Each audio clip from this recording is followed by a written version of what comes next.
I thought I would do a video reply because it's long and complicated. I'm trying to develop a plan with lots of people.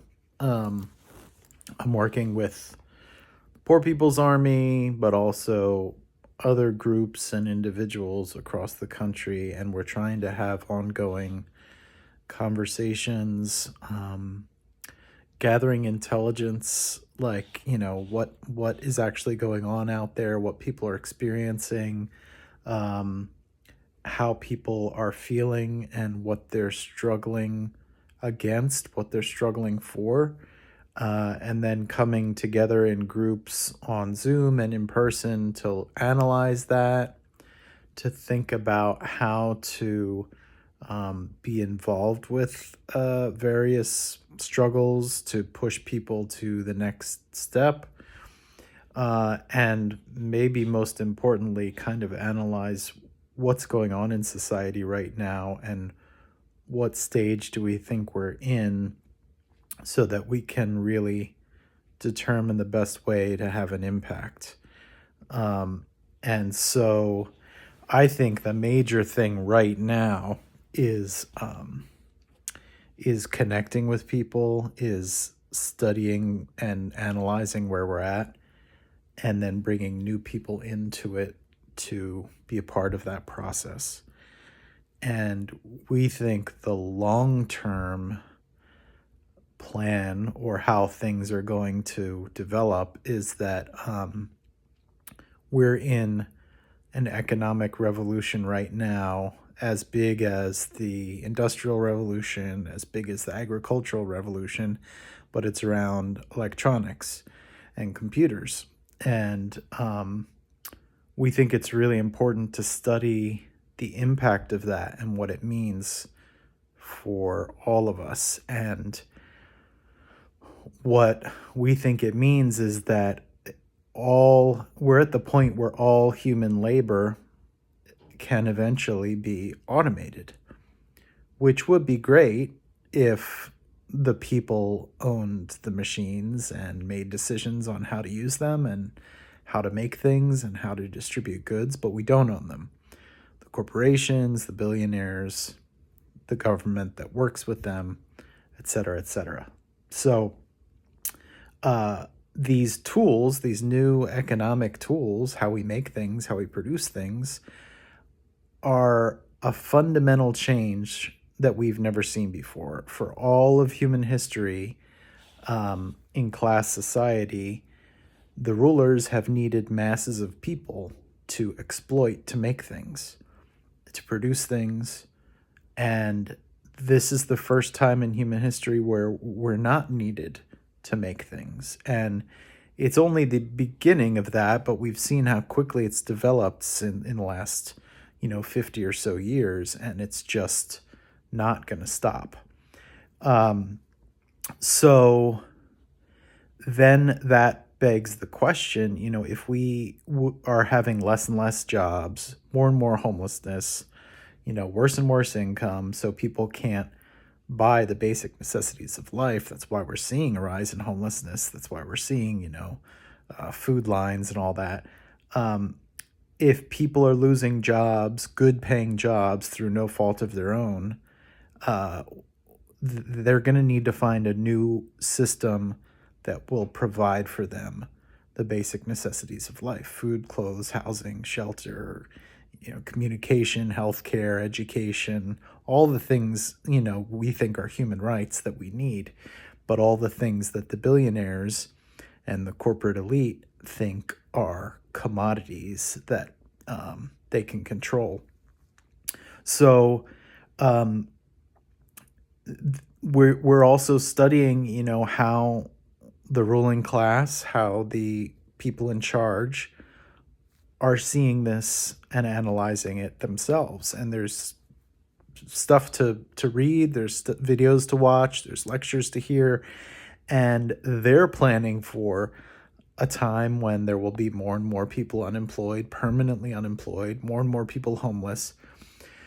And because of automation and people being displaced, not to mention all of the extreme crises we're going to face with natural disasters, man-made disasters, things like droughts, floods, fires, hurricanes, massive displacement of people. And so we become a liability for the rulers because we're jobless. We need food. We need to feed our kids. We need to house our families. And they know we're going to figure out eventually that we need to control things. We need to take over in order to survive and thrive. So we think that's why there's been stages that they're developing of a new kind of fascism. And not to be alarmist, but I mean, really, if you look at the, response to Ferguson and the protests that happened with, starting with George Floyd and all the Black Lives Matter stuff, you see, how the police and National Guard are responding to American citizens protesting. We see the militarization of the police. We see the expansion of Border Patrol and as the biggest police force in the United States. The buildup of detention centers in military bases used for immigrants that could eventually be used for anyone. Obviously, the buildup, the huge, massive jail and prison system. And then things like the Supreme Court supporting the criminalization of homelessness. Now, you have the highest court in the land saying it's okay to criminalize someone sleeping outside. That's the wave of the future, and these are stages developing of really the ruling class dominating and absolutely controlling us because they don't want us to get out of hand and take over. And we also think this is really crucial for understanding because traditional leftist organizations are sort of based themselves on a Marxism that revolves around the workers striking, the workers' power, the workers leading revolution. And unfortunately, the workers are having less and less power, not more and more. And, they're automating away our jobs. Some of the biggest strikes going on with the strongest unions, longshoremen's unions, are they're trying to strike against automation. Well, you can't stop technology from advancing. And so they've struck and they've won better wages, better benefits for the upcoming years, but then they have to kind of push off this talk about automation, automating the ports. Most of the other ports in the world are almost fully automated, and that's the wave of the future. So there's less and less workers' power, but we think just like economic revolutions of the past developed different new classes, toiling agricultural workers, and then industrial workers, and the bourgeoisie, the ruling class, the capitalists that was created during the Industrial Revolution, displacing the monarchs, the kings and queens as the rulers. We think there's a new class developing of people that are permanently unemployed, that are thrown out of the economy. That is a new revolutionary class, because in order for that class of people to survive, they're going to have to unite and take over and figure out a way to run the system and share everything amongst ourselves. So all of this stuff is super important to study and analyze and talk about and think about, and then see how people are moving and kind of translate these ideas back to people who are fed up with things, who are on the so-called left and right, Trump supporters, Harris supporters, whoever, because and centering our unity building and our connecting around the basic necessities of life, not around ideological battles, but like, food, clothes, housing, uh, communication, education, healthcare. Those are the things that, all people need. We're all going to need to develop a way to have that for ourselves as we're all thrown out of this system. So I think in the long term, we will have to come together and have the basis to come together in a way that has never happened before. Because while the ruling class has been able to bribe certain sections of white workers, white working class, men against women, white against, people of color, there is a growing equality of misery, as we call it. Automation touches everyone now. And so there is a basis to unite fundamentally across all these divisions in a way there never has been.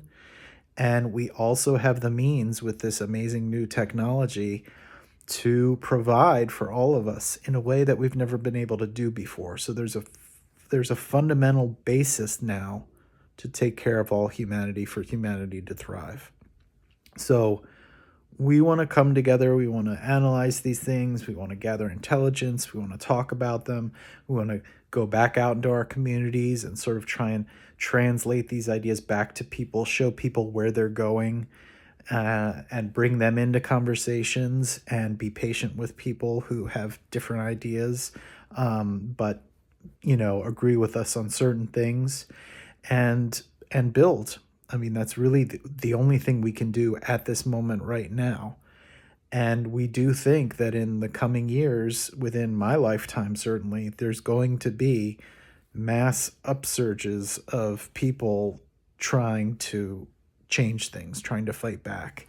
And we need to have some winning ideas in whatever those upsurges are about sort of what is going on, what needs to be taken over, why, and sort of who are the different forces in this, who are on our side, who are on their side, not be distracted, bought off, confused as things develop. So it's not a short answer, and I hope that wasn't too confusing, but if people want to join with some of these conversations, that's what we're doing every month, and there's different ways to get involved. There's a monthly Poor People's Army Zoom meeting. We're going to start having monthly in-person working meetings in Philadelphia. We have ongoing strategic conversations and kind of political education around these topics that is starting January 19th and 20th. And if you have more questions or ideas, just ask.